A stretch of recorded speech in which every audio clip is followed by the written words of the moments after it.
Welcome to Youth News, the place for members of Generation Z to talk about all the things that are affecting us every day.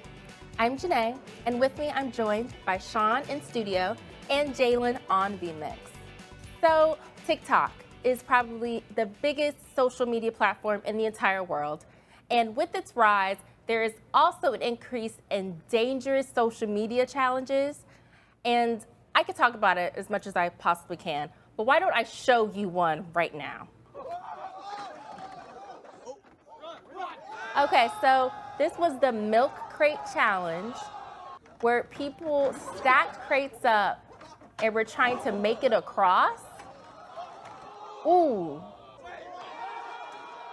Possibly breaking things.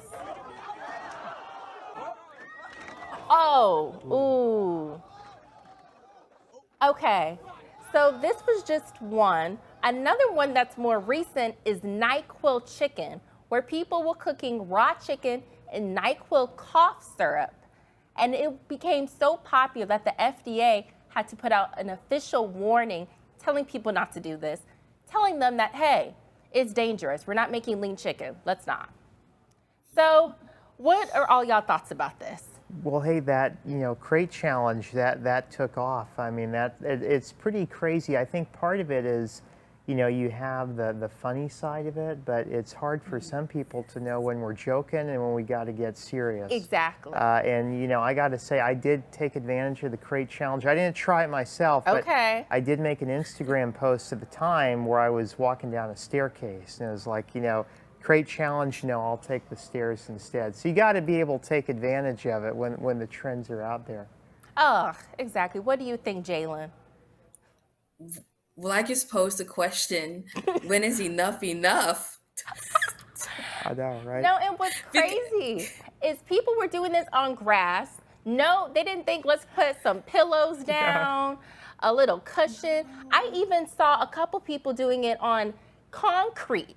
Like it was like an extra dangerous version, which is like, why? Yeah. Like terrific. You cannot tell me that those people in the video we saw did not break anything. Oh yeah. Well, especially when the fall, it doesn't happen when you're one or two crates in. It happens when you're right at the very top. Like 10 feet in the air. Yeah. And what I want to have answered is who came up with this? Who got milk crates from Walmart? It was like, you know what? What if we put these in a pyramid, and what if I walked on top of it? Yeah, I know that inspiration is really unique. I think for who got that. Makes no sense. Jalen, but the biggest thing is that social media is morphing into more of a detriment than an aid in society. We have the young and the older alike who are supposed to be our wiser influences, participating in challenges that can cause serious harm or even death.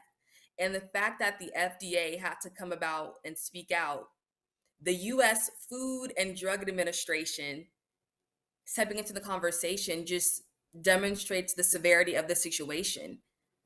Exactly.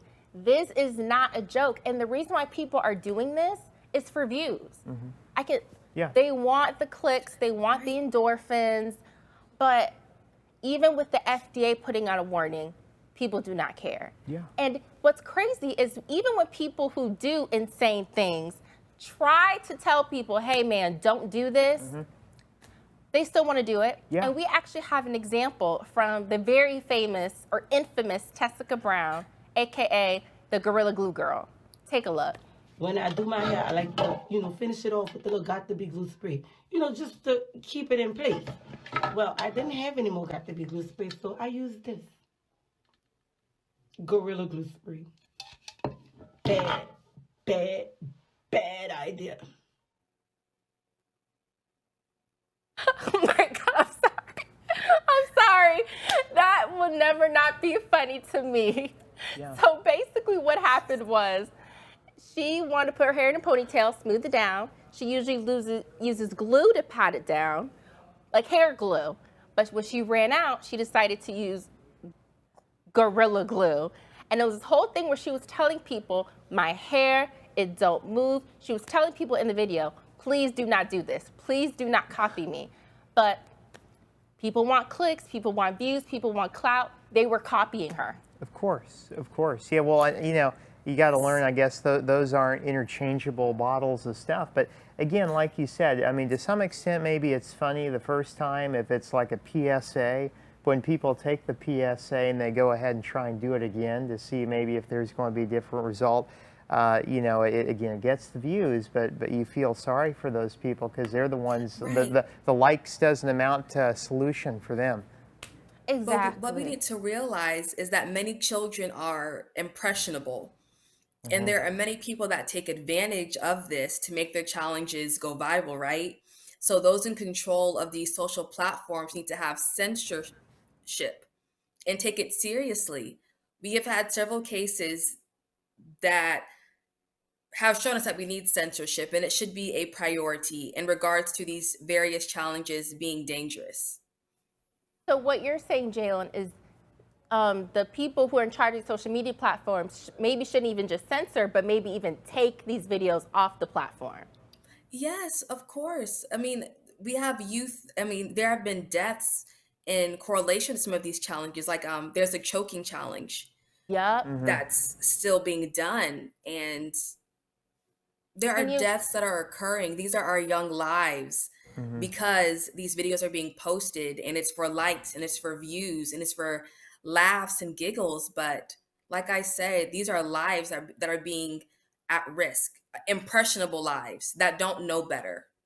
So you're telling me, because I think I've heard of this choking challenge, children were, oh my God, asphyxiating themselves for what reason? Well, yeah. Like, yeah. Right. I think that there's variations of the challenge. One of them is, I believe, like you choke for a certain amount of seconds and then you let go. And then, you know, the person kind of passes out and they hopefully, you know, come back. But it doesn't always happen. And it's very sad and unfortunate. And we need to make censorship a priority. Oh yeah. Well, and see, that's what I agree with. I mean, you think about, because that's a fine line when you think about censorship. You got to have that freedom of speech element in there.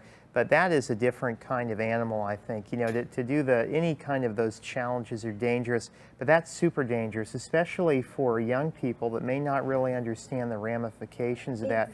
You know, they get choked like that. Hopefully they're able to come back, but, you know, they just can blame, you know, no ill intentions. It's just, oh, I saw it on TikTok, so I think it'd be good to try it. And that's a good point. Children be on these apps. They be on TikTok. They see these dangerous challenges. And because they don't know any better, they're like, ooh, this looks fun. Let's do it. You're right. But I truly think TikTok needs to, well, whoever's in China controlling it, taking our information, needs to also be pulling these videos out. Yeah, you're right. I agree. Oh my gosh. And well, I think that's an excellent, somber way to end this subject.